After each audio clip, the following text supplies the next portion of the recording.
এবং এই মোড়ে গতকালকে কিন্তু প্রচুর জমায়েত এবং আন্দোলনকারী এবং পুলিশের মধ্যে ধাওয়া পাল্টা ধাওয়ার ঘটনা, অনেকেই এখানে গুলিবিদ্ধ হয়েছে এবং আন্দোলনকারীরা রাস্তা অবরোধ করে এই রাস্তার উপরে গাছের গুঁড়িতে আগুন ধরিয়ে পুড়িয়ে দিয়েছে।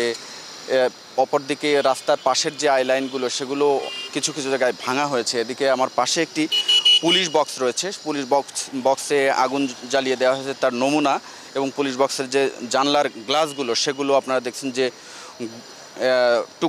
গ্লাসের টুকরাগুলো এখানে পড়ে আছে।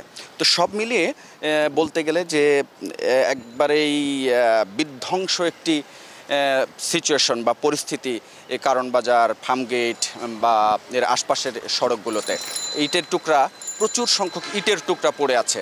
তো এই হচ্ছে মোটামুটি এক বাক্যে মোটা দাগে বলতে গেলে এক ধরনের রণক্ষেত্রে পরিণত হয় এই রাজধানী ঢাকার শাহবাগ, ফার্মগেট এবং কারওয়ান বাজার এবং বাংলা মোটর, এই সব এলাকাগুলো।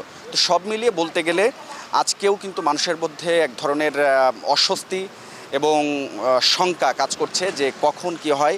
কারণ আপনারা জানেন যে রোড মার্চ টু ঢাকা এই কর্মসূচি দিয়েছে আন্দোলনকারীরা আজকে, এবং তাদের এই কর্মসূচিতে আমরা যখন অফিস থেকে এদিকে আসছিলাম তখন দেখেছি যে খণ্ড খণ্ড মিছিল নিয়ে কিছু কিছু শিক্ষার্থীরা তারা কিন্তু শাহবাগের দিকে বা তাদের যে কর্মসূচিতে যোগ দিতে তারা যাচ্ছেন বা এগিয়ে আসছেন।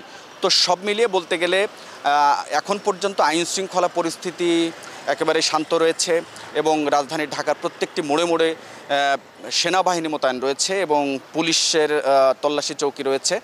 তো রাজধানী ঢাকা একেবারেই সকাল থেকে এখন পর্যন্ত, এই ভিডিওটি যখন আমরা ধারণ করছি তখন পর্যন্ত কোনো ধরনের সহিংসতা বা কোনো ধরনের হানাহানির ঘটনা এখন পর্যন্ত ঘটেনি। তবে এই সময়ের পরে যদি কোনো কিছু ঘটে সেটি আমরা দর্শক আপনাদেরকে জানিয়ে দিব। তো এই ছিল মোটামুটি রাজধানী ঢাকার সামগ্রিক চিত্র আমার কাছে।